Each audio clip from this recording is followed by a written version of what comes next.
We don't promote that kind of fun here. 5, 4.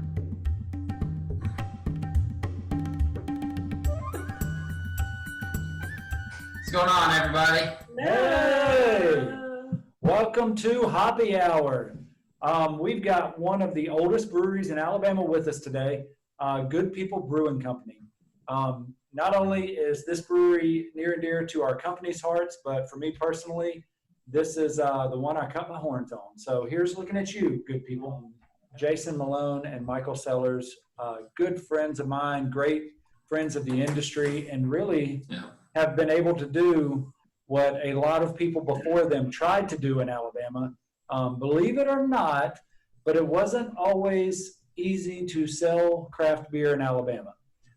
Now we have one of the highest market shares in the nation, which people still don't believe until I show them the data. But what these guys were able to accomplish, really a hat goes off to them. What do you guys think about Good People? What have y'all found in your careers in dealing with these guys? Drink Good People, drink great beer. I just think they do such a great quality, they put a great quality beer in the market. I think what you get when you purchase a Good People beer is just a solid, well-produced, good put together, what it should be kind of beer. The iconic truck that, everybody sees, the big yellow truck and just knows that's Good People. Matt, like you said, IPA, number one IPA in the state. And, this can just says it all. It's IPA. Just a good, true to style IPA, nothing crazy involved with it. So Good People. They're the Alabama brewery. They're number one. They're the biggest. They have the most consistent beer.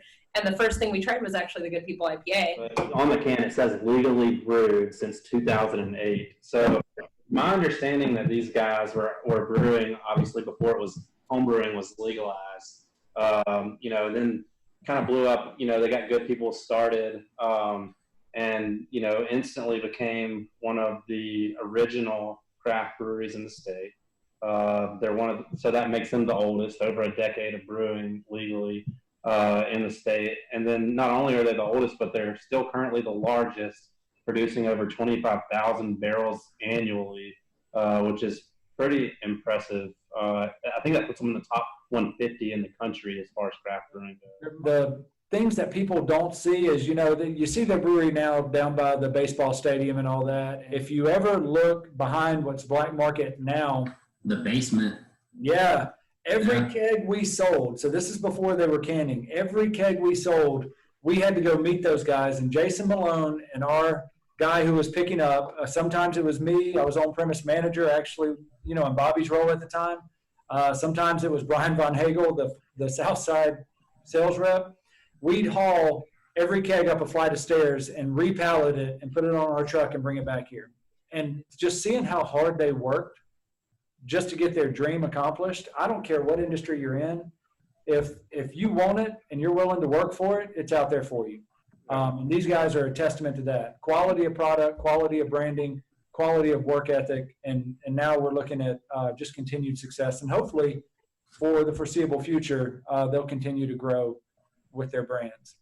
Awesome. Well, sweet. Y'all wanna jump into some of these two beers that we've got on the table really quick? IPA. Chris, tell us about the IPA. Sorry, what are we bad. tasting? What are we? Yeah, so obviously this is the flagship of the brand, but it's a 7.1% IPA. It's unfiltered, dry hop. Just got a nice earthy body to it. Just that herbal aroma and just a smooth, well-balanced backbone. I mean, it's when you think IPA, I think this is what you think of. I mean, when this thing hits your mouth, it's as quality as it gets. And I think that's why they've kind of gone with that slogan is Good People drink great beer. They've leaned on this thing, allowed it to carry them. And it's just an unbelievable beer. So. Yeah, I think that's probably why it's been able to stand the test of the IPA evolving movement. The going from the citrusy hops to the hazy to, IPA, the fad just continues to be this moving target. But this IPA has stood the test of time even since black IPAs were a thing. So they were like black IPAs, rye IPAs, West Coast, then into the citrus, what I tried to call Southeastern, but nobody took it. And then to hazy. You almost could call this a Southeastern. I mean, it's not New England, and it's not West Coast, obviously, but that unfiltered, gives it a little bit more of that grainy body, if that makes any sense. But, I think that's what I enjoy about it. Bobby, what do you see in the market with this beer? What's the cool thing about an IPA handle out there on draft? So like you said, it's the #1 selling IPA here in the state of Alabama, and just kind of it's recognized as kind of the go-to IPA. The mainstay. The mainstay. It's you're sitting down, and that's a funny thing about, I guess, kind of the IPA segment right now with the craft beer drinkers. A lot of them will sit down and say, what IPA do you have on draft, or give me whatever IPA on draft you have. And, I'd say here right now, 9 times out of 10, the server bartender, this is what they're going to first. They're recommending the Good People IPA first and foremost. And I know a couple of the brewers down there, and they're like mad scientists on a different level. But what makes me think that IPA is on purpose is what they did with this nasty fella, Snake Handler. Oh, yes. Oh, man. Don't. This one will come out and bite you too. It will. Another aptly named product with Snake Handler. Now, Chris, how long have you had the Good People brand? As far as my job? Yeah. A handful of months. What do you think about Snake Handler? What have you seen as far as the market response, as far as just the product? Man, so funny story. I guess right when I started, kind of repping the Good People brand as the brand manager, I got kind of cast into the Snake Handler animal, if you will. And it's the wolves. And that's putting it lightly. The snake handler is the animal, or the snake is the animal? Yeah, I guess the snake is the actual animal, but that's exactly what it is in the market. It's one of those things that if you're not ready, it'll chew you up and spit you out. But the demand for this beer is like nothing I've ever seen. It's one of those. Even when we get an amazing amount of product, it just flies out of the warehouse. And it's, if it's a small drop, it's never enough to go around. So, the demand for this beer speaks for itself. The people love it. That 10% ABV, just nice and well balanced for a double. It's the demand is crazy. You can't even fathom.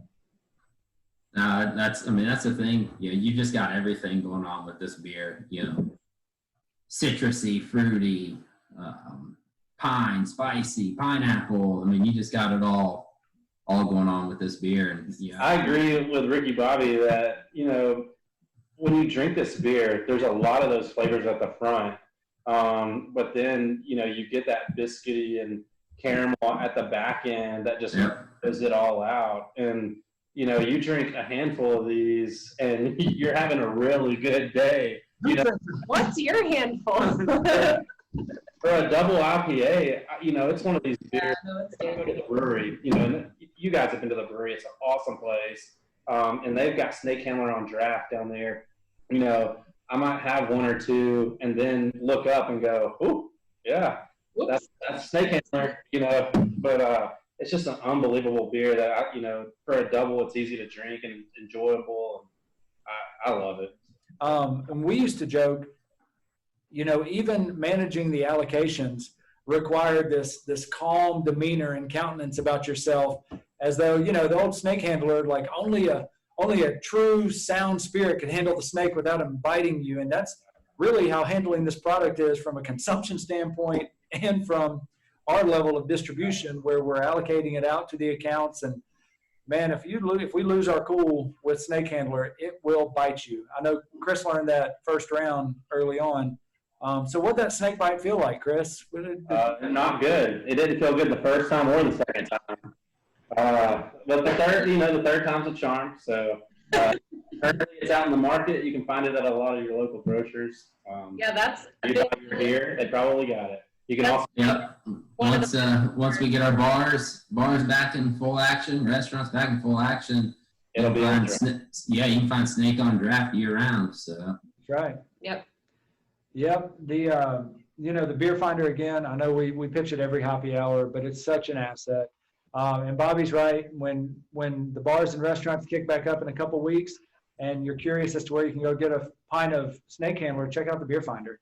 The beer, what is it? Quarterly releases on cans, Chris, is what we look at. About every couple months, we put a shipment of cans out there.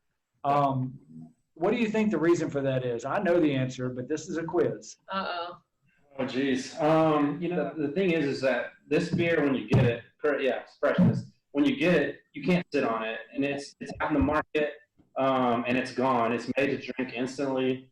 It's just, but it takes time to make it too. Yeah. We're trying to gauge that the best we can. The demand right now is massive. We actually got one of the bigger drops that we've had recently in a little while, just to supply the market. We had a smaller drop not too long ago, and it's like it's dust. It hits the house and it's gone. And even with this last one, you're going to see it out in the market, and it'll just be gone. And that's the reason for it, is because it's made to drink instantly, and we don't want to sit on it and just keep pushing it out there. And it getting old. So. I think you got it. You nailed it. Yeah, he did. Little cliff notes. I'm proud of you. You worked through it. You fought through adversity. I'm real proud of the fight inside of you, kid. You keep that up. Yes, I was just swimming around in circles until I found what laid out to be in. Until you got bit by the snake. And then he was on top of the water running. Yeah. I was like, oh man. Well, it wouldn't be a happy hour without a little awkward moment from the professor there. Now, what do you guys feel like between the two IPAs? Oh, don't ask an island question. He will get confused. Hey, why are you bringing up old stuff? He gets it now. It's fine. No, between the two, 10% limited quantities, 7.1%. You can get it almost any time. What if you had both available? If you could sit down and drink it like you were going to have a barbecue, which would be the one that you feel like you would want to drink? Because I feel like 10%. I'm like, I like how you took the island question and asked about it at a barbecue. That's right.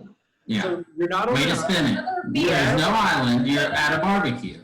But I guess I'm thinking like higher ABV, more of a piney, citrusy character versus more of a caramel, smooth. You could drink and crisp. Yeah. You could drink more of them, or you savor a little more. Like I feel like this is a personality test. Hypothetical situation. Because in real life we don't have to choose. Sunday afternoon, after I've been building a treehouse all day. Now it's a Sunday. Oh, yeah. And we were grilling out. This totally hypothetical. Never happened before. And I was tired and worn out, but I still had like 3 or 4 hours of daddy care. Like I had to. So my go-to was one Snake Handler to just drop the shoulders. And while I was starting up the grill, I sat down and sort of looked at the treehouse and got really afraid that it may fall down. And I thought, you know what, let's just let the day sort of set. And I grabbed a Snake Handler. And then as I was cooking out, I went to the IPA. Because you can have more. And that's where the first round of the Hoppy Hour beers went. Since we were a couple days late filming, I had to go get more today because I drank the first round. We support that. Totally hypothetical. Totally just throwing that out. Start with the Snake Handler, finish with the Good People IPA. Yeah, I think if you save Snake Handler for late, after a couple IPAs, you don't remember how it tastes. Yeah, it sneaks up and bites you. Woo, it will bite you if you do that. See, I'm gonna go opposite. I'm gonna take the snake bite late. I'm gonna fire up the barbecue and kind of ease my way into it. Have a couple IPAs, and once the ribs or the pork butt is done, sitting down. Snake Handler just pairs very well when you're eating barbecue. Yeah, that's good. So I'm going to sit down and eat my barbecue as I drink a Snake Handler, and then at that point, I'll probably be ready for bed. Well, see, I've noticed that in Alabama, there are pine trees everywhere. In California, you have to go to certain elevations. So in Alabama, there's pine trees everywhere. And I have totally embraced that, like playing in the backyard and the pine flavor and the smell of the pine trees and the dirt and everything can play on each other. So I get that. Yeah. Chris, what would you do? I enjoy them both equally, as well. But I think my go-to is going to be the snake. When I'm at, in the yard and I've got a snake handler or a good. I'm just going to throw this in here real quick. So you see who the two guys in the field are, and then the two folks who are sitting in the office. Field guys are going with the snake. The office folks are going with the IPA. The reason I choose enough about the snake, and you learn to respect the snake. I'm just like I said, stories I can't share on camera about snake handling because I've been in both your jobs and I've made it back to the office. I'm just going to say. Yeah. But like I was saying, I enjoy a Good People IPA. That's typically because snake. You don't get it all the time. I think it's just that. That nostalgia. Like, man, when I see a snake can, I just want to grab it and drink it. And I think that's why I lean towards that way. It's just because they're not always in the fridge. Get it while it's hot, get it while it's fresh. Yeah. And so that's kind of my mentality is if I see one, I'm going to drink one, especially if it's a Sunday and I built a really crappy tree house. I think that's what you said, not a dollhouse. I never said crappy. Sorry. What are you doing? Why are you falling down? You said something about down. I thought this was hypothetical. I'm inspired about your treehouse. He hasn't even seen it yet. Hey, you go back to your island, all right? You get to pick whatever. If I'm on an island, I'm definitely Your snake handler. because I just don't want to remember it. Because you don't want to remember. All that depends what island. Yeah, fair enough. It depends Okay. It depends on the company, I'm sure. We're on quarantine week 6. All right, quick count. We're on day It's like 49. We're on day 4. We're on day 49 or 50, I think. Okay.